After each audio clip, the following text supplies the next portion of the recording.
দর্শক আপনাদের স্বাগত ওয়ালটন এসি প্রেজেন্টস টিভিএস ইনসাইটে। আমি আপনাদের সাথে আছি জীবন্নেসা আলো।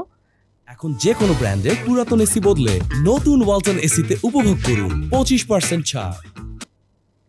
আমরা আজকে আলোচনা করব নন ব্যাংক আর্থিক প্রতিষ্ঠান নিয়ে। যে আমরা জেনেছি যে আরো 20টি নন ব্যাংক আর্থিক প্রতিষ্ঠানকে লিকুইডেট করা হবে, অর্থাৎ অবসায়ন করা হবে, এরকম একটি সিদ্ধান্ত নিয়েছে বাংলাদেশ ব্যাংক। তো এটার ইম্প্যাক্ট কি ডিপোজিটারদের উপর, ডিপোজিটাররা তাদের টাকা ফেরত পাবেন কিনা, বাংলাদেশ ব্যাংক কি প্ল্যান করছে, সেই বিষয়গুলো নিয়ে আজকে আমরা আলোচনা করব। তো কেন এই 20টি নন ব্যাংকে লিকুইডেট করা হচ্ছে, তার প্রধান কারণ হলো যে আমরা দেখি যে ইন্ডাস্ট্রিতে প্রায় 35টির মতো আমরা দেখি যে নন ব্যাংক ফাইন্যান্সিয়াল ইনস্টিটিউশন আছে। এগুলো আসলে ব্যাংক থেকে একটু ডিফারেন্ট। ব্যাংক সরাসরি ডিপোজিট নিয়ে লোন দেয়, ব্যাংকের ক্যাপিটাল বেসটা অনেক বড় থাকে। নন ব্যাংকের ক্ষেত্রে তারা সাধারণত ইনস্টিটিউশন থেকে ডিপোজিট নিয়ে তারা লেন্ডিং করে। তাদের ডিরেক্ট ডিপোজিটের মানে ইন্ডিভিজুয়ালের কাছে ডিপোজিট তাদের আসলে কম থাকে, এরকম ব্যাপারটা। তো আমরা দেখি যে যেই নন ব্যাংক প্রতিষ্ঠানগুলো আছে, ব্যাংকিং সেক্টরে করাপশন তো আমরা অনেক লিখছি, কিন্তু নন ব্যাংক ব্যাংকিং সেক্টরে যেটা আরো ভয়াবহ অবস্থা। কারণ এই যে 20টির কথা বলছি, 35টির মধ্যে 20টি এখন অলমোস্ট ডেড অবস্থায় আছে, যেখানে ডিপোজিটারদেরকে তারা কোনো টাকা ফেরত দিতে পারছে না। এবং এই 20টি এনবিএফআই এর যে টোটাল লোন আছে 25,800 কোটি টাকা, এর মধ্যে 83% ডিফল্ট হয়ে গেছে, অর্থাৎ 21,500 কোটি টাকার মতো তাদের ডিফল্ট হয়েছে। 83% এবং কিছু কিছু প্রতিষ্ঠানের আছে 90%-এর উপরে। তো আপনার 100 টাকার ডিপোজিটের যদি 80 টাকার 80 টাকার উপরে বা 90 টাকার উপরেই যদি টাকা লস হয়ে থাকে, অর্থাৎ ওই টাকাটা ফেরত আসছে না, তাহলে আসলে তাদের পক্ষে কখনো সার্ভাইভ করা সম্ভব না। তো এই প্রতিষ্ঠানগুলো কিন্তু অনেক বছর ধরে এই অবস্থায় আছে, কিন্তু এটি নিয়ে সরকারের তেমন কোনো মাথা ব্যথা নাই। অনেক ডিপোজিটার আমরা জানি হাহাকার করছে। এই প্রতিষ্ঠানগুলোতে ডিপোজিট কেমন আছে সেটি যদি আমরা দেখি, এই প্রতিষ্ঠানগুলোতে এই 20টি প্রতিষ্ঠানে টোটাল ডিপোজিট আছে 22,000 কোটি টাকার উপরে। তবে এর 26% মাত্র ইন্ডিভিজুয়াল, বাকি 74% হলো ইনস্টিটিউশনাল, অর্থাৎ প্রাতিষ্ঠানিক বিভিন্ন ব্যাংক থেকে তারা টাকা ধার নিয়ে এরপর ছোট ছোট বিনিয়োগকারীদের বা বড়োয়ারদের টাকা ধার দিয়েছে। তো 26% হলো ইন্ডিভিজুয়াল, যেটি সবচেয়ে বেশি কনসার্নিং, যে সাধারণ মানুষদের কাছ থেকে তারা টাকা নিয়েছে, সেটি প্রায় 6,000 কোটি টাকা। তো এটা যে লিকুইডেশন করবে, লিকুইডেশন করা হলে যেটা হবে যে তার লাইসেন্স ক্যান্সেল করে দেওয়া হবে, যেটা ব্যাংকের ক্ষেত্রে আমরা দেখছি কোনো লিকুইডেশন না, তাদেরকে কিন্তু মার্জ করার কথা বলা হচ্ছে, অর্থাৎ 2-3টি বা 5টি ব্যাংক একসাথে হয়ে নতুন আরেকটি ব্যাংকের জন্ম হবে, সবগুলোর ব্যালেন্স শিট একসাথে মার্জ করা হবে। কিন্তু লিকুইডেশনের ক্ষেত্রে তার কোনো অস্তিত্বই আর থাকবে না, পুরো ব্যাংকটি অবসান করে দেওয়া হবে, তার লাইসেন্স ক্যান্সেল করে দেওয়া হবে। রিসেন্টলি বাংলাদেশ ব্যাংক এই 20টি প্রতিষ্ঠানকে লাইসেন্স তাদের কেন ক্যান্সেল করে দেওয়া হবে না, এরকম একটি শোকজ নোটিশও পাঠিয়েছে।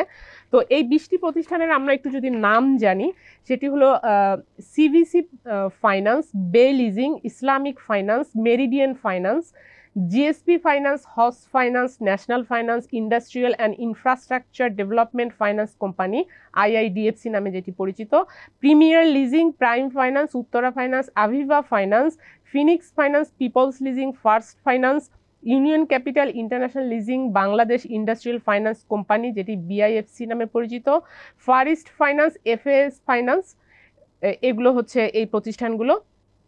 এবং এই প্রতিষ্ঠানগুলোর ক্ষেত্রে আমরা দেখতে পাই যে অনেকগুলি প্রতিষ্ঠানই কিন্তু আপনারা জানেন যে পিকে হালদার, যার একটা মানে সবচেয়ে বড় লোন স্ক্যান্ডাল যার এগেনস্টে আছে, সে এখান থেকে 4-5টি প্রতিষ্ঠানের সঙ্গেই জড়িত আমরা দেখতে পেয়েছি। তো এই প্রতিষ্ঠানগুলো যদি লিকুইডেট করে দেয়া হয়, তাহলে সরকারের খরচ কি হবে এবং ডিপোজিটাররা কি পাবে? তো আমরা যদি এক্সিস্টিং লতে দেখি, এই মুহূর্তে ব্যাংকের যারা ডিপোজিটার তারা কিন্তু একটি ইন্স্যুরেন্স কাভারেজ রয়েছে, 1 লাখ টাকা ডিপোজিট পর্যন্ত ইন্স্যুরেন্স কাভারেজ রয়েছে। অর্থাৎ কোনো ডিপোজিটরের যদি যত টাকাই ডিপোজিট থাকুক না কেন, সেটি যদি 1 লাখ টাকার ওপরে হয়, তাহলে সে সর্বোচ্চ 1 লাখ টাকা ফেরত পাবে সরকারের কাছ থেকে। সেই আইনটি এই মুহূর্তের আইন, সেটি এখন যদিও সরকার এখন এটি অ্যামেন্ডমেন্ট করে এই 1 লাখ টাকা থেকে বাড়িয়ে 2 লাখ টাকার প্রপোজাল দেয়া আছে, সেটি এখন সরকারের কনসিডারেশনে আছে। বাট এনবিএফআই এর ক্ষেত্রে এই মুহূর্তে এরকম কোনো অব্লিগেশন নাই সরকারের যে এই লাইসেন্স যদি ক্যান্সেল করা হয় তাহলে ডিপোজিটারের কোনো টাকাই দেয়ার অব্লিগেশন সরকারের নেই, অর্থাৎ তাদের কোনো ইন্স্যুরেন্স কভারেজ নেই।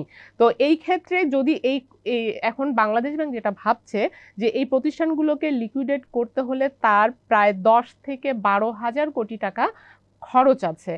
এটা আসলে তারা ভাবছে যে এই যে ডিপোজিটার যাদের কোনো ইন্স্যুরেন্স কভারেজ নেই বা সরকারের কোনো অব্লিগেশন নাই, কিন্তু তাদেরকে কম্পেনসেট করার জন্য কি করা যেতে পারে সেই বিষয়টি তারা প্ল্যান করছে। তার অন্যতম একটি ডেভেলপমেন্ট হলো এই যেটি ইন্স্যুরেন্স অ্যাক্টের কথা বলছি, ডিপোজিট ইন্স্যুরেন্স অ্যাক্ট, যেখানে যেটি নতুন করে অ্যামেন্ডমেন্ট করা হচ্ছে, সেখানে আগে এনবিএফআই ছিল না, এখন এনবিএফআইকেও আনা হচ্ছে এই অ্যাক্টের আওতায়। যদি এনবিএফআইকে আনা হয় তাহলে এই ডিপোজিটাররাও এই যে 2 লাখ টাকা পর্যন্ত, অর্থাৎ নতুন অ্যামেন্ডমেন্ট হলে 1 লাখ টাকা থেকে বাড়িয়ে যে 2 লাখ টাকা করা হবে সেটি তারা পাওয়ার সম্ভাবনা রয়েছে। তো এটি হলো বাংলাদেশ ব্যাংকের প্ল্যান। এবং আমরা জানি যে আরও এই যে সরকারের 10 থেকে 12,000 কোটি টাকা লাগবে এই 20টি নন ব্যাংকের লিকুইডেশনের জন্য, এবং আরও যে 5টি ব্যাংকের লিকুইডেশনের কথা, মার্জারের কথা ভাবছে, যেটি আমরা অনেক আগে থেকেই বলছি যে 5টি ব্যাংকে বাংলাদেশ ব্যাংক মার্জ করতে চায়।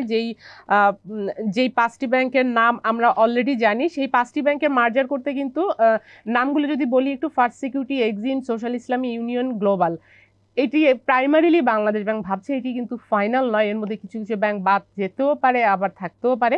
তো এইটার ক্ষেত্রে কিন্তু বাংলাদেশ সরকারের কাছ থেকে খরচ হবে প্রায় 15 থেকে 20,000 কোটি টাকা। অর্থাৎ এই যে 20টি এবং ওইদিকে 25টি ব্যাংক এবং নন ব্যাংক আর্থিক প্রতিষ্ঠান, এগুলোকে লিকুইডেট এবং মার্জার করতে সরকারের খরচ হবে অ্যাটলিস্ট 30,000 কোটি টাকা এই মুহূর্তে, যেটি ট্যাক্স পেয়ারের মানি থেকেই আসলে খরচ করতে হবে। মানে এটি ছাড়া আর কোনো উপায় নেই, এবং সেই টাকাটি সরকারকে বাজেট থেকেই দিতে হবে। তো এই ছিল আজকে আলোচনার বিষয়। দর্শক, আমাদের সঙ্গে থাকবার জন্য আপনাদেরকে ধন্যবাদ, এবং আমাদের প্রোগ্রামটি যদি ভালো লাগে তাহলে লাইক দিবেন, শেয়ার করবেন।